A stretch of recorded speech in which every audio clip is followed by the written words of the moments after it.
a commercial cartoon voice actor and coach, and on-camera actor, and as I just recently learned, big hunkin' movie producer, Anna Garduno. So welcome back to the Hello, show, everybody. Anna. Hello, it's so Thank great to have you. you back. I'm thrilled to be It's here. lovely to see. I know you were speaking to us from Los Angeles last year. When we did this, you were in New York City. Yes. Yes. And, Very.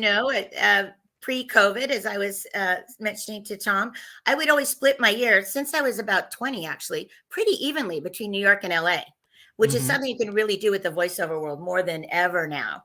And so I'm kind of back to that. So I've spending the summer in LA, which is lovely.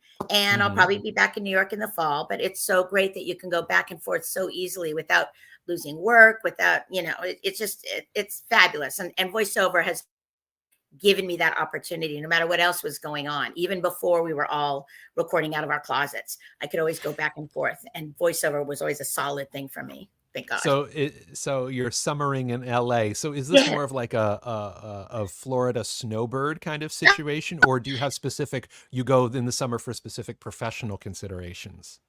Oh, that's so interesting. Well, actually, I come here in the summer because who needs boiling August in New York City? Who needs it? True, So true, it's the opposite. true. And also, my entire family's here in California. I grew up in Los Angeles. I started Wow. my voiceover career here in Los Angeles. And you know what? It's true now that the industry, I mean, there are certainly seasons, but it's kind of Mm, 24/7. So if anything, I switch base to kind of, you get access to different things. When I'm in New York, obviously, I see a lot of Broadway theater. I do that. In New York, I see a lot. I mean, in LA, I focus a lot on film festivals and movies. And there's more in-person animation auditions out here because the studios are out here, you know. hmm. So that's lovely to be able to tell people, hey, I'm in town, and come in and just say hello, tell them what I'm up to. So that's nice. But I find going back and forth from me, it's the things that actors are talking about in New York are a little different than the ones in LA at any given Hmm. time. So when I come in opposite coast, I'm talking about plays they haven't heard about. I'm talking about a film they haven't heard about. It just like travel, of any kind of a travel, it adds to your experience and to what you can talk about in terms of what's interesting you, um, what's feeding you creatively. And I think it just makes you more interesting to people. You're not I saying the same old agree. thing over and over. Yeah. I agree. One of the because as prep for this conversation, I listened to our conversation last year, Oh, and one of the goodness. questions that was asked was, "What great plays have you seen recently?" And you talked about all the shows that you'd seen, and I talked about all the shows that I had seen. And it's funny because it turned into a sort of a springboard for me and my wife Marnie. We've been making it a point to go see more shows here in New York City. Fantastic. Yes, and we've And been you making seem it a point to go to more museums. Oh god, museums are huge, so helpful. Yes. And did you see Stereopolis yet? No, That's I'll the I'll tell one. you what we've seen since we last spoke. We saw the Harry Uh-huh. Potter musical. Well, it wasn't a musical, the Harry Potter Fabulous. play, which I adored, and I didn't know Yes. going in that Imogen Heap, who's one of my favorite musicians, retrofitted all of her best songs to make it the soundtrack of the play. So I was very Amazing. excited about that. We saw Yes. the Book of Mormon, Oh, that's so much fun. which was just crazy. Can't talk about it here because we want to Yes. keep the Family show friendly. somewhat Yeah. clean. We saw the last Sondheim play. Here we Mm. are. Oh, great. That was wonderful, You and we can't saw go that at the wrong with Shed. We saw it at the great. Shed right at Hudson Yards, which is kind of in our backyard, and we saw a few operas. Oh, we saw Champion, the opera. Oh. Oh, I Um, didn't see that one. that's the one that Terence Blanchard wrote and Right. composed. And it turns out that my now sister-in-law helped produce the first version of that 10 years ago in St. Louis. And so she flew out. And so Wow. we all got to go see it at the Met. And I got to meet Terence Blanchard, and I didn't even realize who he was at the time. I was just Great. looking at the pigs in the blanket because we were in like a little, pre-reception area. You know what I mean? I'm just like, oh, hey, Mhm. how you doing? Hey, got any pigs and blankets? Um, and we went to the Museum of Modern Art. We went to the Whitney. We went to the Morgan Great. Library and Museum. So we got to see all sorts of stuff. So how have you culturally enriched yourself since we last Oh, talked? well, I've seen all those shows, thankfully. But since I've been out, one thing I do want to mention about Stereopolis, because Mm, I'm always talking about how there really is this incredible integration and braiding between all the areas of performance: theater, television, film work. It all braids together in a way that's really helpful. You Hmm. can watch, it's funny, Billions, which is hilarious to me, but they're like, everybody talks very quietly, like nobody does in real life. But is that so much like a lot of voices on games? I mean, when you think Yeah. about it, yeah, I've got Yeah. to come and be very evil and I'm going to talk like this. There's this huge overlap. So anyway, but Stereopolis, one of the producers is the incredible Dan Fink, who is a wonderful voice actor, and Hmm. he is and a good director as well. And he is like the loop group guy in New York. If there's a movie Oh. that's looping in New York City and a lot in LA as well, he is the guy. He runs those groups. Hmm. Groups obviously are amazing voiceover gigs. I'm not sure if everybody knows what a loop group is per se, so Explain I it don't for know. the audience, please. Okay, so loop group is a really fun voiceover gig to get. And let's just take an example of a feature film. There are, the lead characters in the film, and they bring in a group of 8 to 10 actors for a film or TV show who fill in basically, they say it's like the extras, the extra voiceovers, but it's more important than that, actually. You're kind of background, but there's a scene, like I did one, there was an independent Sarah Jessica Parker movie, and there was a scene where she's in Times Square. So she's walking around Times Square and she and her lead are talking. But of course, in the background, there's a million people. There's a guy selling coffee. There's a hot dog person. There's a kid running over here. So when you're in the loop group, the director will say, okay, you be the kid getting the hot dog. You be that couple talking over there. You two, Tom, Karen, you guys be the people standing in the window looking at the TVs. And then you get up in front of the mic and you make up what they're saying. Mm. Fantastic, because you play lots of different ages. In the New York one, they had a lot of people could do all sorts of dialects, as you can imagine, which is amazing. Hmm. That one guy could do an Indian dialect, like, and he'd be like, well, what part of India do you want me from? Like, oh my goodness. And Oh, then I wow. had a great job that Dan Fink actually hired me for, and it was a big animated film that turned into a TV series, and he needed someone who's good with boy voices. So I Hmm. came in to this group that was an ongoing group, because they're kind of, it's like having an improv group, right? You all know each other and everything. So I was a little nervous coming in. And I was the first one up. he Oh, goes, boy. he goes, okay, Anna, that kid chasing the birds. Okay, that's you, go. I'm like, oh, okay. So I got up and I did okay. And then this is also a good voiceover story. I'm always telling people with regards to either commercials or animation, write down your characters. Like in commercials, your characters might be the I've earned it guy for Lexus. It might be Hmm. go to the beach, for that high energy thing. For an animation thing, you're going to have your different characters of like, oh, that's the grouchy crow that I do. That's the excessive, that's the over the top grandmother I do. So at the end of this particular job, there was a character, and it was about soccer players. And there was a character, was a big, very unattractive woman, giant woman, who had to come in and play and pretend to be a man on this thing. And she had like a big Okay. mole and just enormous bosom. And they hadn't cast that part yet. And Okay. so Dan went around the actors, and there were 12 of us. And he said, okay, what do you think she sounds like? What do you think? And everybody went around and did like a voice for this character that we had seen. So I forever exaggerated version of my grandmother. It's kind of like a cross between my grandmother and Julia Childs. So this character, as you do with animation, you look at what is the character. Are they big? Are they little? What do they look like? So this character just had an enormous bosom. Just have to say it. So I was like, Sure. hey, look at this. I've done this thing. Look at all these balls in my face. Woo-hoo! And I basically did my grandmother. And I can Oh, honestly my say, God. nobody else did anything like that. It was so crazy. And Dan said to me, wow, I never would have that's what this character sounds like, but I think it's great. And I was given like an immediate upgrade. Like they brought in a new contract. I was, so it was only because I have all these years of all my animated go-to characters that live in my head that I can pull Hmm. on at any given time. And that comes in handy too if you ever have the blessing of being at a general animated audition where they like what you do and they say, okay, well, let me just, while you're here, Anna, let me hear another one of your characters. Or they'll say, let me hear one of your characters. So that's rough because, of course, you love all your characters, right? Well, I always Sure. go the just done so that they know you have a range, right? So if I Hmm. just did like, a teeny tiny little character, then I'll do like a super over the top, obnoxious teenage boy, just so that they can hear that I can have vocal range. And because I have all these characters figured out, I know what they say. So I don't have to Mm-hmm. make up, although it's good to be able to make up copy on the spot. But in situations like that, I already have the text in my head. Now, of course, I Right. can pretend. I'm like, oh, well, let me think. It's and then I say what have been practicing. It's like knowing a lot of monologues, Right. theater audition. Yeah, So this is great advice for voice actors at any point in their journey, is to have like a little library, a little file folder, mental and possibly physical and perhaps yeah, digital.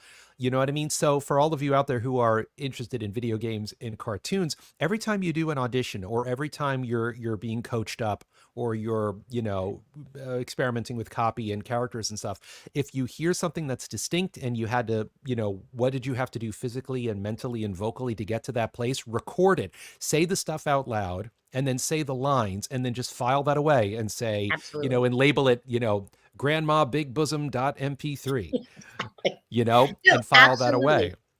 Well, Hmm. just to your point, I have a student who is really talented. She does a ton of books, and she'll play as you do when you're reading books. Of course, you end up doing a lot of different characters, and she does a lot of YA. So she's got a Mm. million teenage characters, but she never Hmm. actually written them down.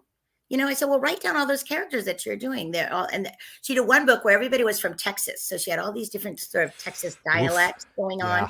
Amazing. So she wrote them all down, and then she got an audition for a game audition for a dubbing job. And often with those jobs, as you know, Tom, they'll send you like 25 characters and they'll say, Yeah. just send in whatever you want. Oh my Hmm. gosh, how exciting. So she immediately said, okay, I can do these four. So she had four. She Hmm. thought that's all she could do. But then she looked at her list and she went, oh, right. Oh, I could do this. Oh, yes, I could do this. And she ended up sending in, I think, 12 different characters, and she got Whoa. cast for 8. And it was That's just because she had amazing. that notebook, because you're not going to remember everything sometimes when you're in an audition and you're like, your adrenaline's going and you're nervous.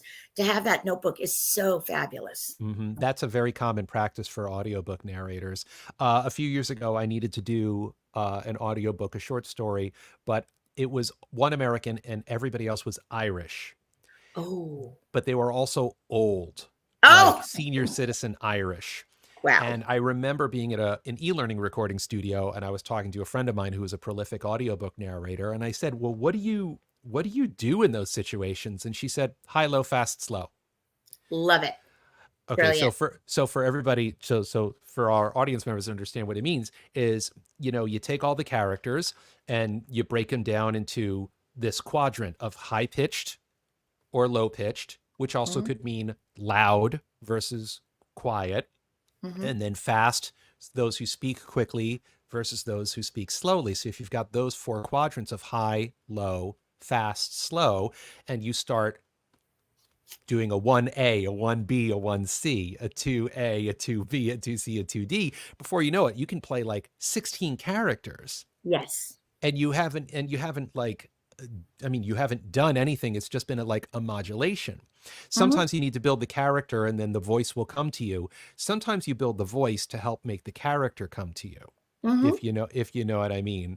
So so That's great advice. that saved me for that particular audiobook, because I'm like, what do I do with all these guys? Yes, how do I So one differentiate? guy was speaking like this as he was stuffing his pipe, and another one's was like, oh, it won't be long now before this and that. It's like, oh, well, there you go. Now you've got characters, and you can hear a life behind them just by doing these Absolutely. simple modulations. So that's nice, because sometimes you can work back, or you can work one way in one direction and work another way in another direction. What I want to ask you is that I've always heard about the legendary LA loop groups and how much fun they are and how extraordinarily difficult they are to get They're into. But very hard I, to get into. being someone who lives in New York City, was not aware that there were New York loop groups. Oh, I did yeah. not know. I did not know that. Because Eh, a lot of there's a lot of films that do post in New York City. Hmm. Okay. Well, that makes Yeah. sense. I mean, Marnie and I were just walking around Chelsea last week, and we saw at least two TV/movie sets going on, with like a whole block full of trucks, with Oh bathrooms yeah. and catering, and like, a truck that's just dedicated to cables, and all of that stuff. So, because I always thought of it in a cartoon slash video game context, of which, as you know, there isn't as much Yeah. cartoon and video game work here in New York City as there is in LA or in Dallas. But yeah, live action stuff for film and television. Yeah, of course there's loop groups because there's Sony Studios and a whole bunch of big places around Oh here. yeah, and there's So, the ongoing series. The aim of being in a loop group is where you get on one where you're on the same show for 13, 14 episodes. And they're all union gigs, so you get residuals. And it mhm, makes sense that there'll be like a core group of, say, 8 to 12 actors that are on the same show because they all know each other and they know all the mhm, characters and they know the world of the show. So if mhm. you're working on a loop group, you say it's a medical show, you have to be up on all sorts of medical terms and what do people talk about in a hospital and all this, because you've got to throw in that stuff. For the Mhm. movie I was talking about where I was hired to be the little kid, it was a like I say, a soccer movie. So I just spent all day looking up soccer terms and cheers and what do you call this and all sorts of things. And then the minute I get there, Dan says, okay, you guys can talk about anything, nothing about soccer. What? So Of funny. course. Like, oh, okay, then. So you end up talking about like food a lot. Like, wow, that burger was good. You talk about food, you talk about weather, you talk about, oh, is your cousin coming into town? How did that date go? You talk about things that are in loop groups that are not time specific because you want Mm. that show or that movie, to be like a perennial that, it's people are still watching it 10, 15 years from now. So you want Evergreen, to I think they reference call it. anything. Yes. Yes, yes, exactly. Evergreen. Yeah. Okay. I guarantee that there's somebody feverishly typing, I want to get that kind of work. How do you get that work? But I think it's safe to say that most of that loop group type of work is agent driven. Is that safe to say? Actually, you know what? A little bit. I think it's much more. Listen, I'm very optimistic about the world of voiceover.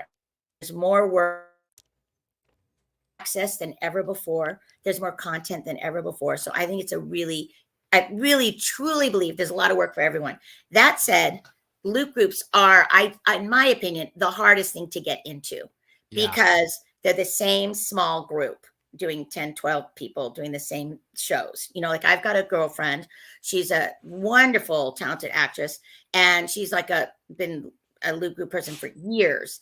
And she's been on 4 of the different CSI shows, the same Whoa. actress, because she knows the world. She heard they were doing a CSI New Orleans. So she literally flew herself to New Orleans and walked around and kept a notebook, writing down the names of streets and places and names so that when she sent in her audition, they realized, oh, yeah, she knows the world. Mm. So I think that's one of the areas where somebody in the group can recommend you, Hmm. or they see you in other places. The directors, the loop group directors, they see you in a play. They see you at an improv show. They Hmm. see you doing stand up and they go, wow, that person's so dynamic and they're so interesting and they've got such great vocal acumen. I'm going to bring them in. I have an open spot in this group. I'm going to bring them in. So it is Mm. hard to get into that area. It's not impossible. But it is challenging. But a lot of it is who you know, and very much what Tom talks about a lot, which is being in community with your fellow actors. I Yes. can't stress enough how important that is. And the people you're going to run into when you go to a play, when you go to a film festival, and then that leads to work, leads to work, leads to work. So Yes. that's an important way to do it. Relationships. People confuse connections with relationships. Yes. People like, oh, you gotta have connections if you want to get somewhere in this business. So like you gotta your uncle's gotta be like a manager, or something like that to get into this.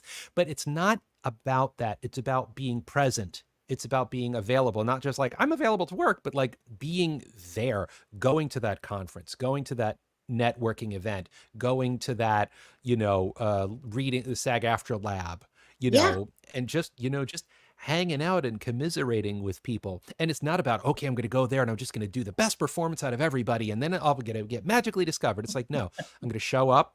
I'm going to Hmm. keep showing up. I'm going to keep Hmm. demonstrating that I can show up, be there on time, be consistent, be committed, Hmm. be polite, be Yes. all the Be on things, time. be on time. I know it That's a sounds big one. crazy. It's a big It, one. I know it sounds that's nuts, but a huge huge. one because time is money in every industry. And if this recording session is going to start at 10 a.m. where there's source connecting from 14 different people, and then you got the writing team in LA, and then you got this person on Zoom in Ireland or wherever. Of course, now Ireland's a new theme of this AMA. You know what I mean? You gotta be a part of that. While we're waiting for people to type in their questions, I'm keeping an eye on streaming live here on LinkedIn and YouTube. Instagram crashed, unfortunately. Uh, Oh, dear. Technology's a bear. But since it's been about a year and a half since we last had our conversation, we've spoken since then off camera. But Yeah. have you? And you could just say no, and then we'll move on. Have you noticed any changes in the voiceover industry in general in the past year and a half, or anything in Um, particular on a genre yeah, level or a technology level or a social level? I mean, yeah. I think the to talk about just animation and games for a minute, the hmm emphasis on acting in terms of natural voices has become even more important than it mm, was a year and a half ago. And hmm by that, one of my biggest goals for students and people I work with is for them to be as excited about creating a character with their natural voice as they would with a crazy voice. And hmm and that natural voice does not mean passive. It does not mean boring. It does not mean I'm just kind of talking like this with no point of view about anything and everything's very blasé and boring. Like who cares about that?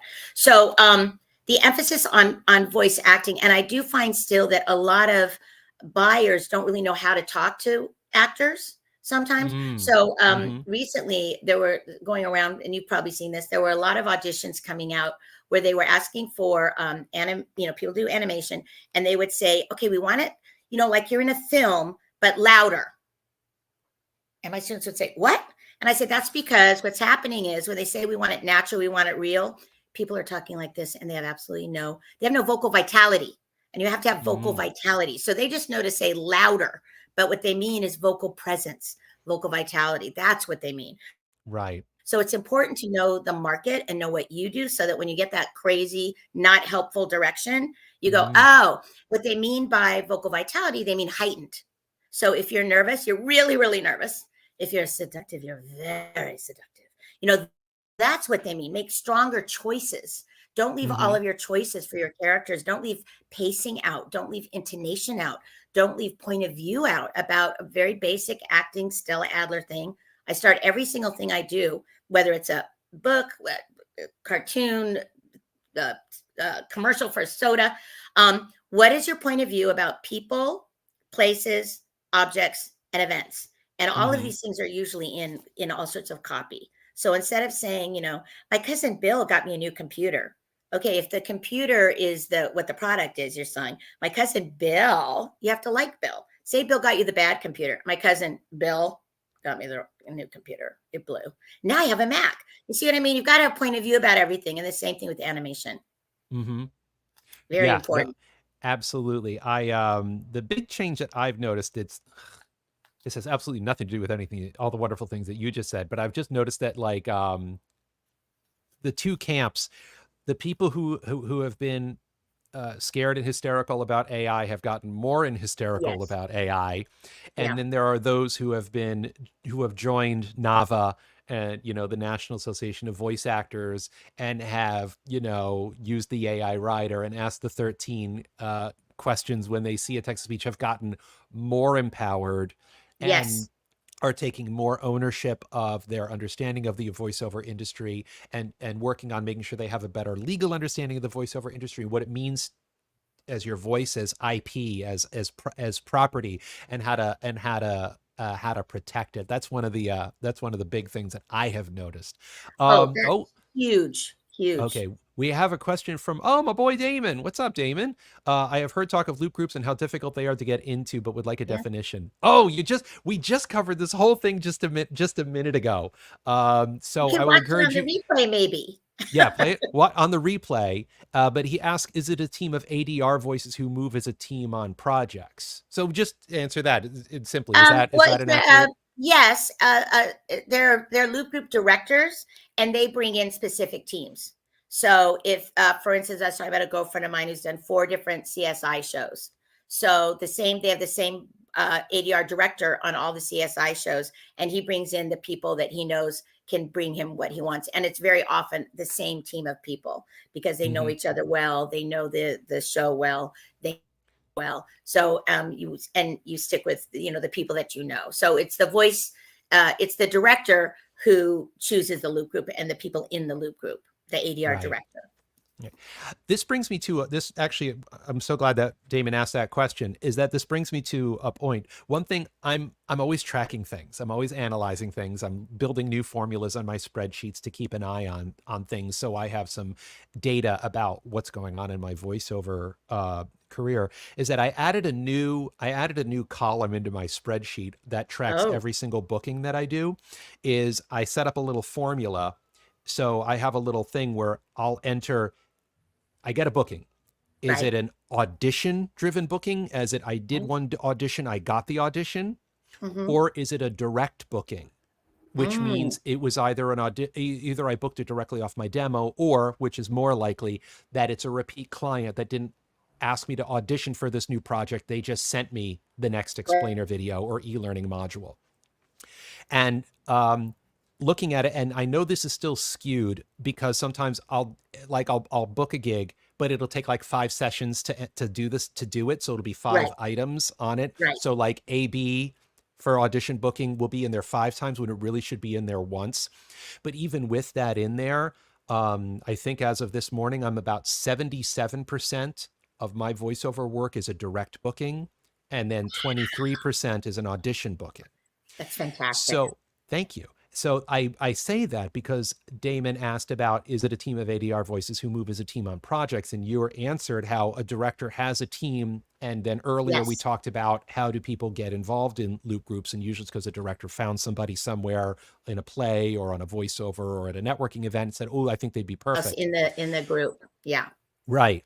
So um, there is something to be said for developing the audition and pray business model as a part of a balanced breakfast, which we talked about last year, but also working to try to get as many legacy clients and direct bookings Mhm.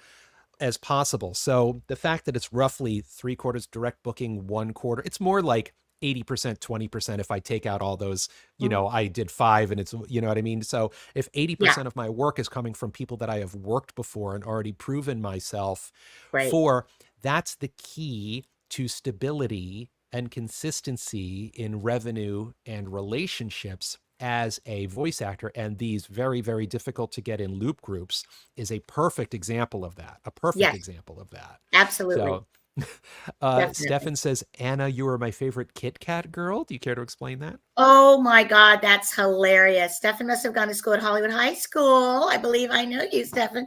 So, I grew up here in LA. My senior year of high school, I was going to a school called Immaculate Heart High School, fantastic school. I was already acting outside of school and everything. I was already doing voiceover. I did my first voiceover radio spot when I was 15. And my school was doing a production of the Helen Keller play. Oh my God, The Miracle Worker. Oh, And yes. Hollywood High was doing a production of Cabaret. So Miracle Hmm. Worker has like an old lady and a blind gal. Mm-hmm. Cabaret has Sally Bowles and Kit Kat Girls. So I Yeah. switched schools. I said to my mom, I really want to go to Hollywood High. She's like, what? It's your, are you sure? I go, yeah. No guarantee you're going to even get it because people have been in school for 4 years, do the final play. I said, I don't care. I want to switch. So I switched schools. I went to Hollywood High. I was cast as a Kit Kat girl. It was my first musical and was absolutely Candor and Ebb, actually, the people who created that musical came to the show. It was Whoa. Hollywood High's theater. I think is a 1,800 seat theater. It's a Mm. huge. I mean, it's amazing.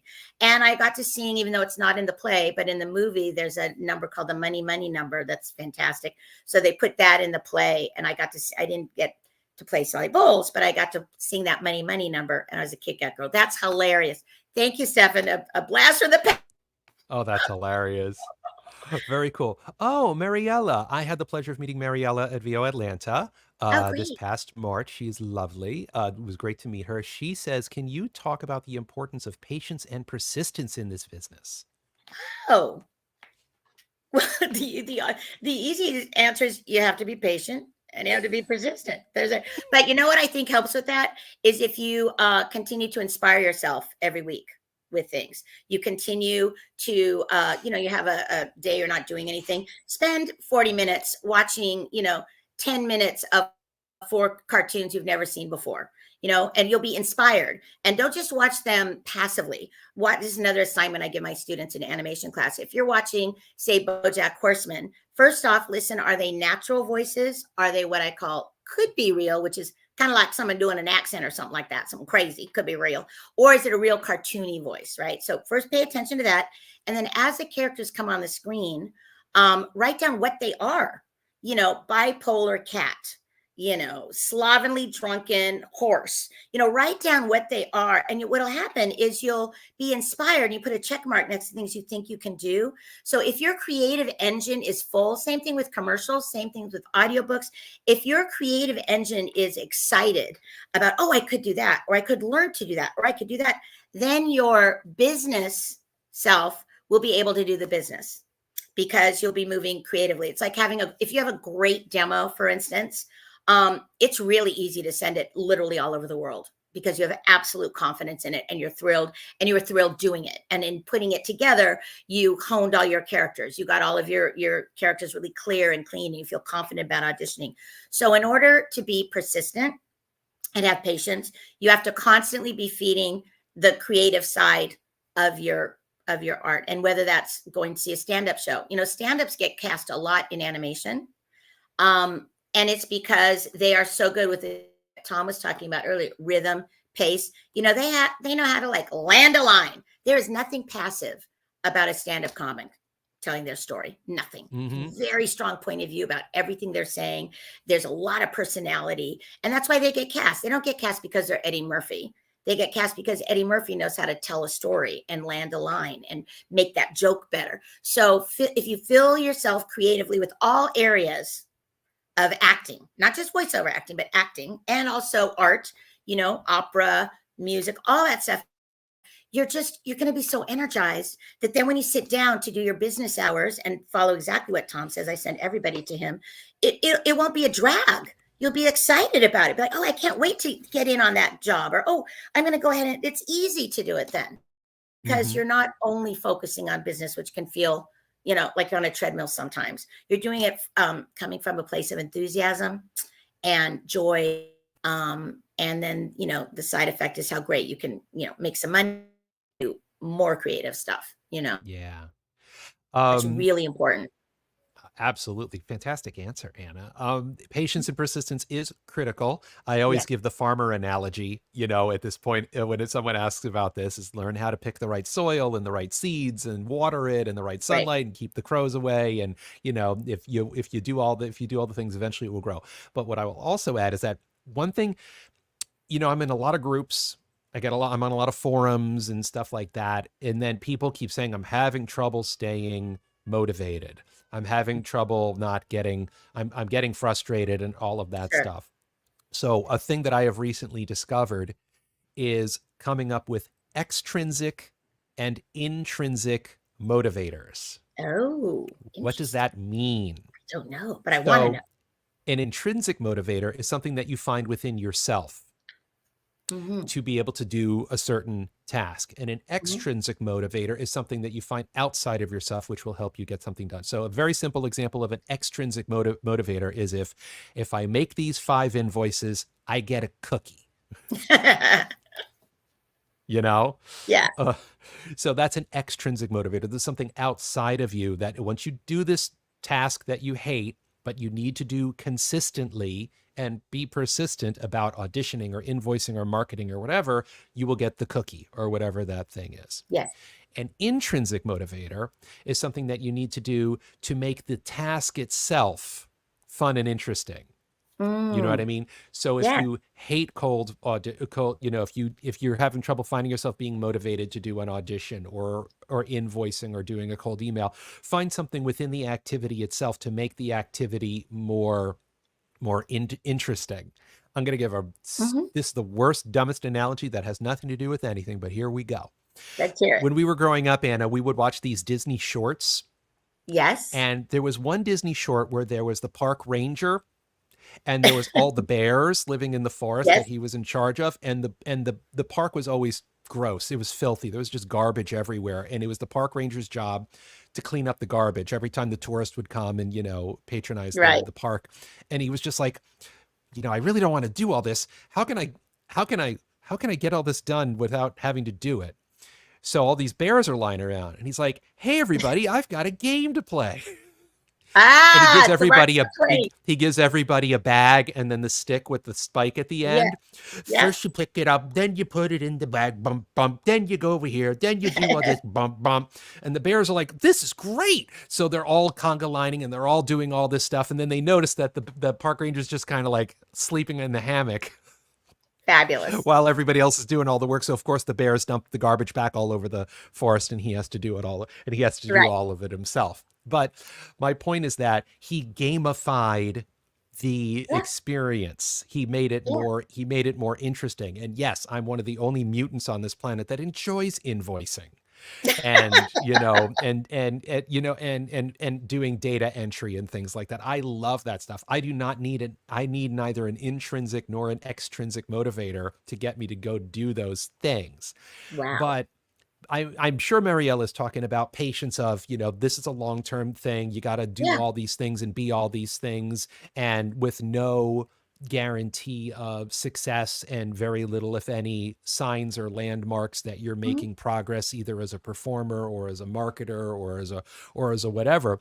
But all you can do, you can only worry about that so much because you only have so much control over. Anna Yeah, knows this. The audition process is ridiculous. yeah. The casting, And the reason why they cast or not cast somebody is so random and arbitrary yeah, that it's impossible to, worry about your booking ratio, yeah.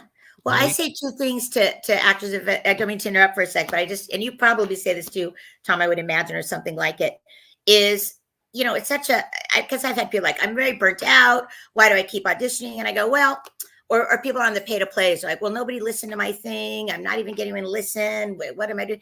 I go, okay, first off, you're practicing, you're honing your skills, number one. Mm-hmm. And number Mm-hmm. two, your fear is that somebody won't listen to it. Well, if you don't send something in, you will absolutely not be heard for sure. So something my mom taught me very young that I still do, and it's so helpful, is I recommend to people that they set up, just to start, set up 2 hours once a week, the same time for 4 weeks. Wednesdays from 10 to 12, I'm going to do my business stuff. And then don't worry about it the rest of the week. So it's not over your head all the time. I got to. But then guess what? If you have that appointment, chances are you're going to do it. Think of it like a rehearsal, like a doctor's appointment, like meeting somebody for lunch, but you write it in your book and the same time every week. And what'll happen is it'll get easier and you'll start to get some results, even if it's Mm-hmm. just the satisfaction of knowing, oh, I did everything on my checklist today. And then you say, okay, I'm going to add another 2 hours. I'm going to do 2 hours on Friday as well. Wednesday and Mm-hmm. Friday, I'm going to do this for business hours. And I find it to be very freeing because I'm not tortured all week thinking what I should do. And Mm-hmm. then I don't blow it off because I've written it down and I do it. Right. So I Right. found that to be just helpful, just to start so that it's manageable, Yeah. Yeah. and then you get If this inspired. Yeah. I've learned that our bodies are smarter than we are. Our brains are smarter than we are. And both our body and our brain thrive on routine. It Mm, likes doing the same thing at the same time of day in the same way consistently. And, you've heard the term muscle memory. So there's an mhm. actual muscle memory of dancing or swimming or riding a bike or whatever, but there's also like this intellectual muscle memory. So, and I said this last year, and it's still true. I'm at my desk at 7:30 every morning, and Amazing. from 7:30 to 8 a.m. I am doing nothing but auditioning. And I've gotten it down to I can get between 5 and 8 auditions done in 30 minutes. Great. Because we talked about this last year. We both know students early in their journey take 30 to 60 minutes, and we both are like, no, because I think No, you that'll said make you want to quit. after the Yeah, fourth take, you're it's a diminishing rate of return. I think you said correct. last year, and you're 1,000,000% right.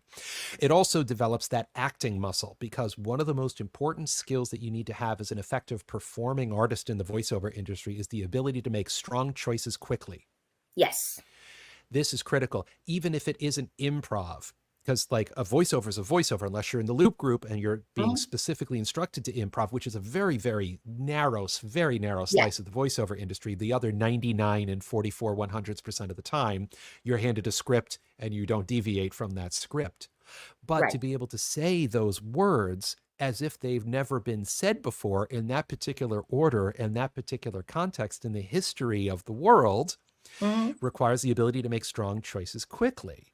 Yes. So being able to do 2 or 3 very quick takes that are wildly different. And that's the other thing, Anna. I don't know if you've noticed this as a casting trend over the past year or two, is that when they say do 1 or 2 takes, they always say we want them as different as humanly possible. We Yeah. want as much of a variety. Because Yeah. I remember when I started auditioning back in the day, that was not an instruction. Yeah. That's a very recent instruction. Can you Yes, talk about that, your absolutely. experience with that? Well, I think this is where it sort of circles back to what you said about the book, where you have to do wildly different takes. So you do one that's high, you do one that's low, you do one that's gravelly, you do one that's grouchy. And for animation in particular, I'm very fascinated how you can take the same piece of copy, like say it's a like I have a piece of copy I love to work with. It's a character who's trying to fix a spaceship, a space pod. And she's like, well, I can fix it for you, but it's going to cost you. And if you approach it like you're like a mercenary, you're someone who's like, okay, you got to hire me to help you, like a reluctant hero. That's going to be Mm-hmm. one attitude. Right. And then Mm-hmm. you take the exact same copy and you're the hero who wants to help.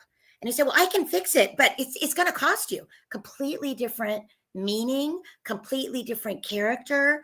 And it's because you have a different emotion. So going for different emotions in addition to different high, low, different pace, Right. gravelly, is a really good thing to do. I love going just to the polar opposite. One of my favorite things I love to do when they say a completely opposite thing is because I get brought in for a lot of younger characters and things. And sometimes just for fun, I'll do something and I'll just make it like a asthmatic, someone who's coughing with COPD. You know what I mean? I'm like, I'll read the princess like she's like this. Like, what? When's that prince coming? It's Oh, hard. that's awesome. Just shock them.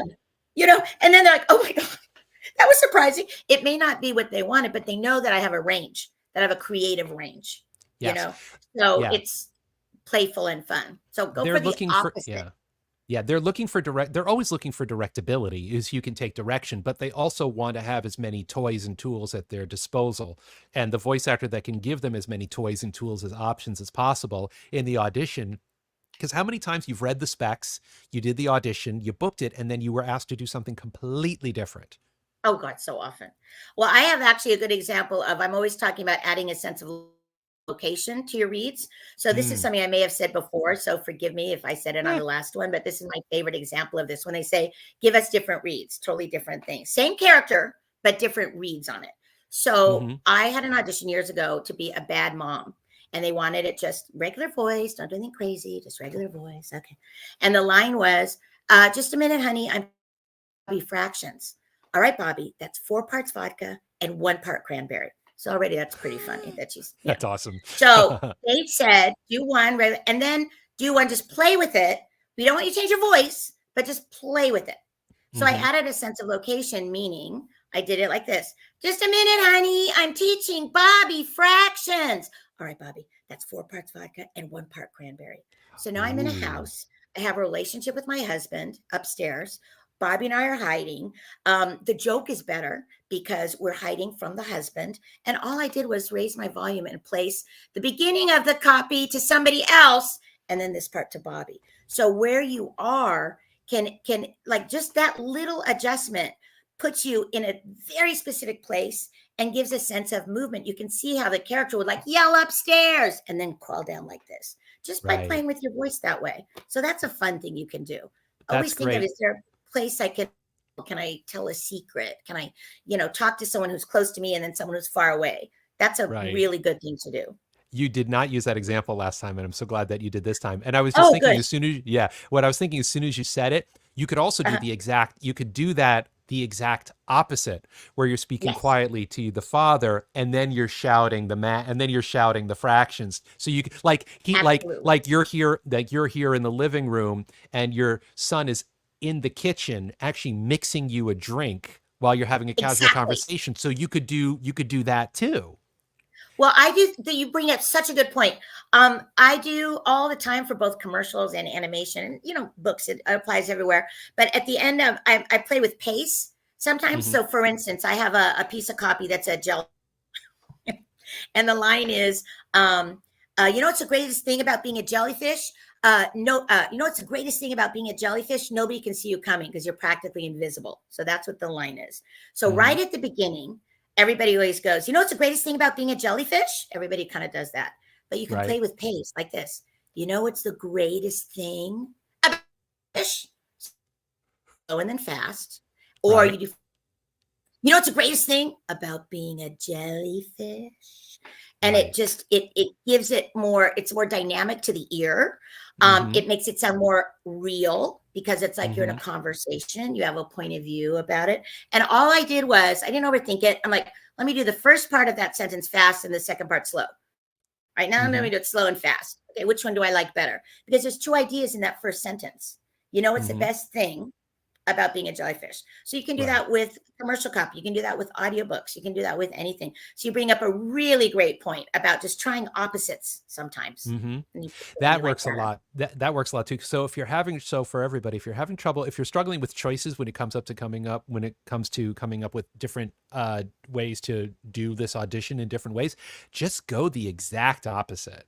And even if it, and just stress, or just stress a word. Do you know what the best thing is about being a Yeah, jellyfish? Or it's, do you know exactly. what's the best thing about being a Yeah, jellyfish? Or do you know what's the best thing about being a what is it? jellyfish? Or do you know what's the Exactly. best thing about being a jellyfish? You know what I mean? And like, oh, you Yeah. can do all the things you can, it's your sandbox, play in it. You know what I mean? I Because have one also other remember, little, just do it, do it, do it, building do it, on do it, what do you it. just said about just play with it. Um, Sometimes you get copy, often in a commercial, it's just so boring. It's just so dull. It's like, oh, what am I going to do with this? It's so dull. And you have to be real, whatever. And it's hard to actually find where you can play with it, where you can change. Mm, So you know what I do all the time? A lot of times I'll read something with just the most random hillbilly accent, just like a crazy yes. hillbilly accent. Well, if you got to have I'm trying to think like, well, Clarisil, if you got pimples, you got to go to the prom. You better do this. And just by playing with an accent, there's so much musicality in any kind of an accent. Mm-hmm. Playing with an accent, you automatically find different rhythms in the story that you're telling. So if something you can't figure out how to play with something, if you just do it in a crazy accent just at home, and then you listen back and you go, oh, when I do the accent, I dropped here because American English is structured in a very flat way. Just the Mm-hmm. speaking of it, it's flat and you drop off at the end of sentences, you drop off at the ends of words. So sometimes it's hard to find something dynamic. So that's just a good little trick. And you go, oh, wait a minute, Yeah. I didn't realize this line I can pop out a little bit. So that's a fun, Right. goofy thing to do at home. Sometimes what I'll do is, like, you get the pimple commercial. I'll do the audition. I'll, do the outrageous hillbilly accent, then do it again. Keep the cadence the same way, but strip out, just pull out the accent. Exactly right. And so Yes, you're still following the spec. They want standard American, but you just take, exactly. you take all that melodic, rhythmic, whatever quality that you had as a result of that accent, but you just pull the hillbilly out, but keep the Exactly. lilt and the range and the speed and the dynamic. And now Yeah, you're doing, it may not always be quote unquote right, because there's no right. such thing as a right audition or a perfect audition. It does not exist. There's no such Yeah, thing as that, which is why so many new voice actors take 30 to 60 minutes, because they think they're trying to make the perfect audition when it is an impossible thing. It's like holding back yeah, the ocean with a broom. It is right. impossible. You can't do it. You know what Yeah, I mean? Just absolutely. be engaged and as engaging as you can, and then whatever happens, happens. Yeah. We have another question from Frank. Hello, Yeah. Frank. When scheduling a set time of day for auditioning, how would you account for the competitiveness of pay-to-play services where an audition can pop up on your algorithm at any moment? Now, Anna, you don't operate on I any don't really do, I pay-to-plays? mean, I follow them, I watch them, but I only do union stuff. And so, Okay, I'll and stuff speak to through that then. agents and things like that. So yes, you can Okay, speak to that better than I I. thank you. I'm just for everybody, I am part of the $2,200 a year tier on Voice 123, and I'm very active on it, and I do pretty darn good on it. So I mean, I just got a booking this morning, and then a hey, what's your availability tomorrow and Wednesday from Voice 123. So it's like, yay. Great. I don't think I said it this AMA, but I said it on the last one and in other times, is that I am at my desk at 7:30 every morning, and between 7:30 and 8 I am doing auditions. I do Voice 123 auditions, I do voices.com auditions, I do agent driven auditions, and I do self marketing auditions from new potential or from legacy clients.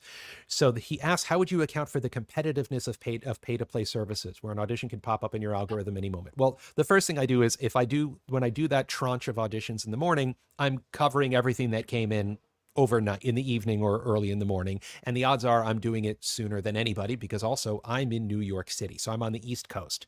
So everybody in time zones that are before me, Central, Mountain, and Pacific, I've got a leg up on them. Yes. And then once 8 o'clock hits, I'm usually having breakfast, doing this, doing that, invoicing, marketing, and I'm just getting ready for the rest of my day, which includes working with students, doing actual recording sessions, you know, speaking with lovely people like you, you know, on podcasts or AMAs or whatever. So I usually just do a second round after lunch of Mhm. auditions. I wait till 3 or 4 or 5 pile up because the ergonomics of being like, all right, hold everything. I've got this audition.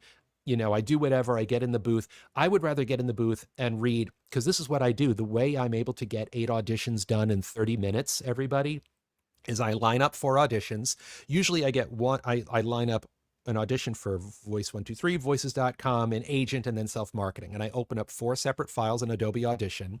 I go in the Amazing. booth, audition, audition, audition, audition. I come out, edit, send, edit, send, edit, send, edit, send, and then I go back in the booth and I do that 4 more times. So that's how I can get 8 auditions done in 30 minutes. Now, I have the advantage of 25 years of experience. I know what an explainer video looks like. You know, I'm able to break down copy Yeah. super quick. I jump Yeah. on YouTube to look for a pronunciation of the product or the service or the name of the person, and I bust that out. Um, if you are earlier in the voiceover journey, you don't have as high of a rating as I do, or you're not paying as much as I am on Voice123 or another place, is that, you know, yeah, just drop everything and bust it out. But I look at 2 things. So specifically talking to Voice123 is that when you look at the casting notice, you can see exactly how many auditions the voice seeker wants and how many people have auditioned for it so far. 25 out of 50, 40 out of 50, 75 out of 50. That happens where auditions get over auditioned all the time on Mhm. Voice123. I don't know why, but they just allow that, which I think is just ridiculous. The other thing I look at is you can see the client, what is the percentage of auditions they listen to? It Mm. shows that number. So, like, if I see an audition and it says 48 out of 50 slots have been filled for this audition, and the client opens 32% of their auditions, I do not waste my time on that one Right. because it's an audition that they're never going to open, which means they're not going to like it, which means it's going to damage my like to audition ratio, which means it's going to damage my ranking. So I don't audition for that. But if I see one and it's 48 out of 50 and it says they open 98% of their auditions, then I am going to audition for that. So you want to keep and take a peek at who is posting on the audition, how often do they open the auditions, and how many audition slots have been filled. Because, and I said this last time, I say this all the time, your job as voice actors is to feed the algorithms. And you feed the algorithms of online casting sites by learning what it likes to eat and how to feed what it likes to eat. Voice123 feeds on an optimized profile where you have everything filled out, everything where it should be, proper keywords, upwards of 100 samples. So you can have as many keywords on there because it matches the keywords on your profile to the keywords listed on the casting notice.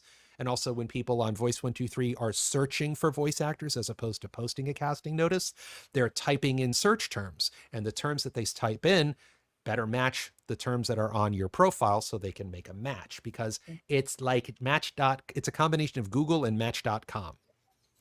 You know, if a voice casting site is Google, think of your profile on that casting site as a website on Google. And you want to do everything you can to improve the SEO or search engine optimization of your profile. So when people are typing stuff in a search, that they find your profile. And it's match.com because the algorithms of the casting sites are trying to match the voice seekers with the voice actors and trying to get a good match.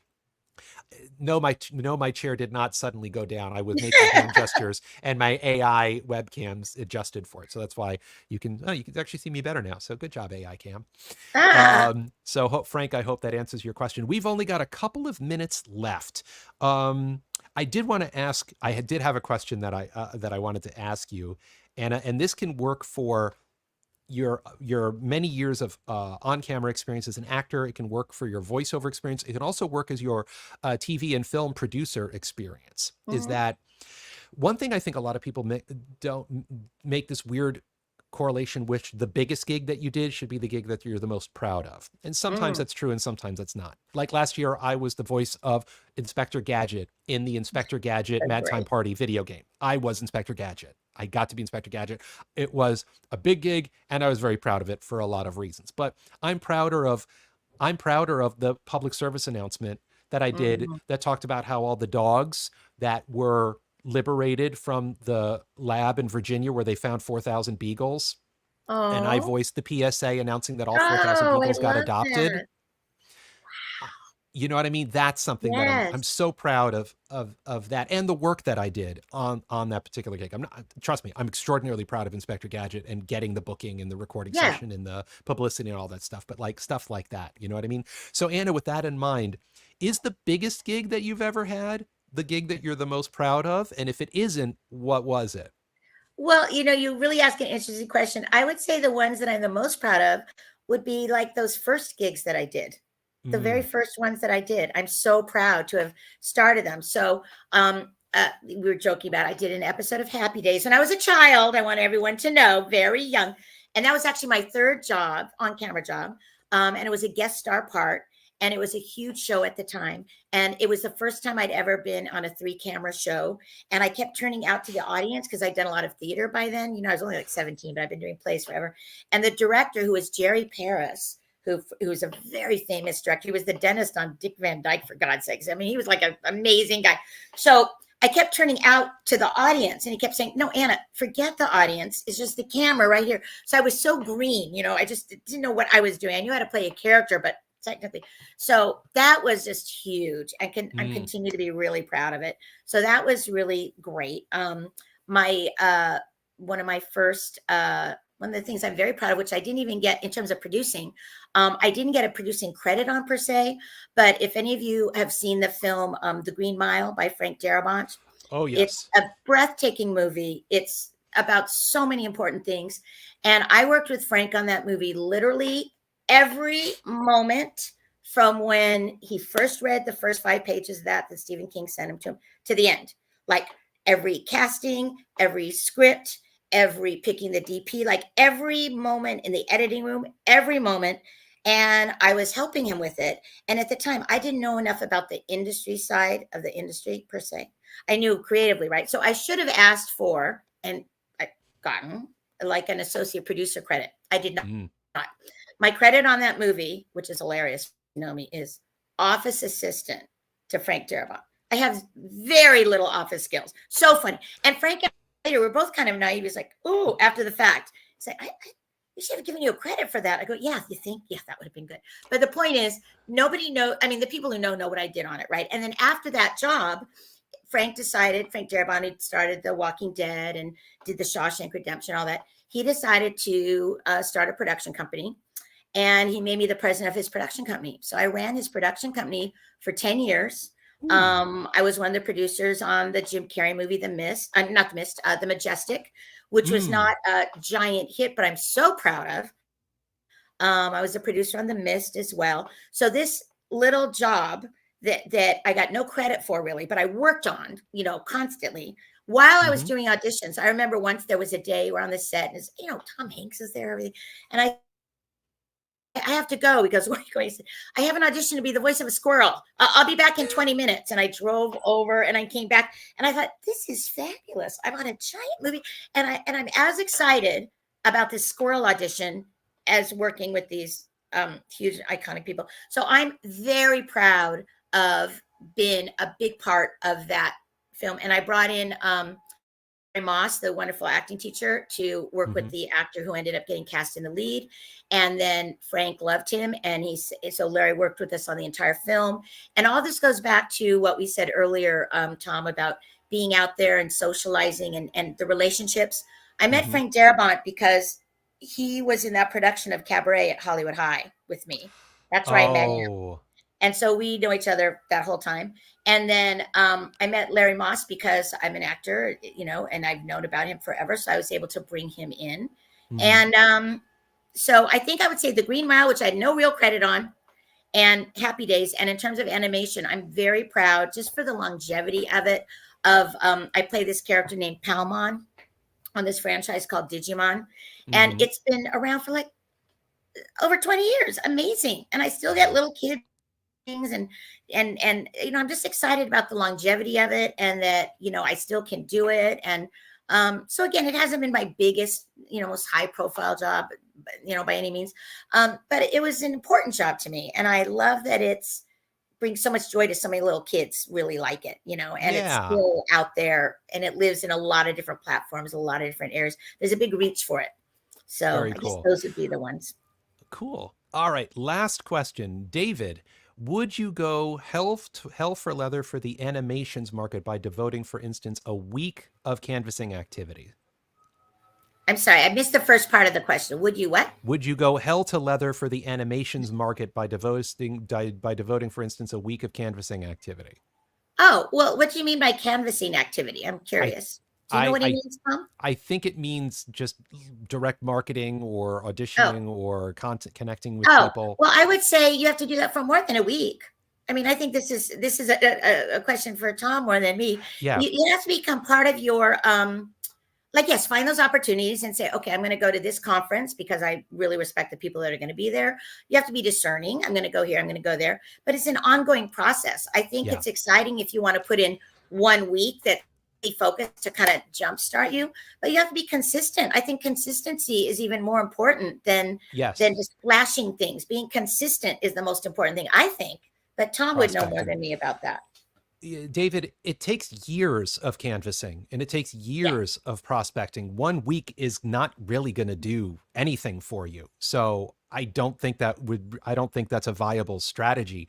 You need to be auditioning 10 to 15 times a day between the aggregate of your portals, representation, online casting, and self marketing. And I understand animation. You said animation, which is, and I truly believe there's no competition in the voiceover industry. I believe there's plenty of work for Me too. everybody that knows what they're doing. However, animation is by a huge, huge margin the most competitive one in the industry because everybody that has ever watched a cartoon in the history of television is trying to be a cartoon voice actor right now. So putting in 1 week is pointless because people who have been canvassing and prospecting for years before your 1 week and will be canvassing and prospecting for years after your 1 week.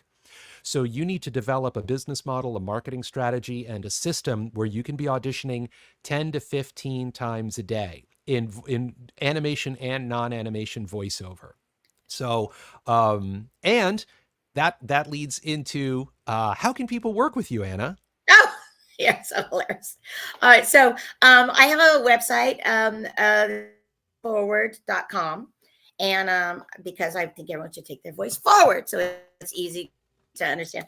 So I coach privately, one-on-one. I teach these 4-week classes that are ongoing. So you can be. I have some students who've been in class for 3 years because they consider it like an acting class and they just keep getting better and better, and it's a great place to work out. I have other people who come for 4 weeks and they go, oh, I know what I'm going to do now, and I'm going to go off and do all this. So I teach that. I offer a discounted audition price for people. I do a little half-hour audition, and all the prices and everything on my website. And then also, I'm online a lot of places. Like check out when I've talked to Tom. Gravy of the Brain. There's a lot of different places, and I'm not the only one. If there's teachers or actors or performers that you like, watch everything that Rob Paulson does. Watch him everywhere. Mm, There's so many places you can watch people for free and learn from them. So I really recommend that. But to find me, I teach, I produce demos also. I've got demo samples on there. I can do demos, all different kinds, but the ones that I really love and I do the most on are commercial and animation ones because they're my favorites. But I can do other ones too. I've done, but those are my favorite. Awesome. So yeah, just go to my website and you'll find me. I'm all over. Anna, this was a delight again. Thank you. Thank you. Thank you so much for coming back onto the Ask Me Anything show here. Thank you so much. Thank you, everybody, for all the wonderful questions and observations and thoughtful things that they said in the comments. This video will be evergreen both on LinkedIn and YouTube. If you go to my YouTube channel, you can find all of the other Ask Me Anything videos that I have hosted with a bunch of other fabulous coaches, demo producers, and thought leaders in the voiceover industry. I also encourage you to go to vostrategist.com, book that free 15-minute consult so I can help Yes. you navigate the voiceover Do that. industry. Check out my video library, check out my mentorship program, connect with me on Instagram and LinkedIn, and all those other wonderful places where we can connect so I can help you learn about how to be effective and relevant as a voice actor. All right, I just everybody. want to say, I Please. recommend Tom to everyone. Seriously. Once in a while, I get like a business question. I go, I'm a craft person. I'll teach you all about craft. But go to Tom, book him. I'm serious. He is my go-to guide because people love him. He's a working actor, which I think is a very important element of all of this. And he will give you pragmatic things that you can move forward. And he'll be very focused on where you're at right this second in your career and what the next step is. So seriously, he go to him. And I really Thank mean you, it. Anna. I'm so glad Thank you, I can thank you, refer thank you. you. I really Other things I appreciate don't. that. And I recommend you as much as I can too. Okay. Hey, All right, everybody. Thanks again for coming. Looking forward to next month where my guest will be Jean Grey of X-Men herself, Jennifer Hale. So I wow. believe it's July 29th. So keep an eye on YouTube and LinkedIn for that. So thanks again for coming, everybody. Stay cool, stay safe, and happy voicing. Bye, everybody. Bye, everybody. So fun.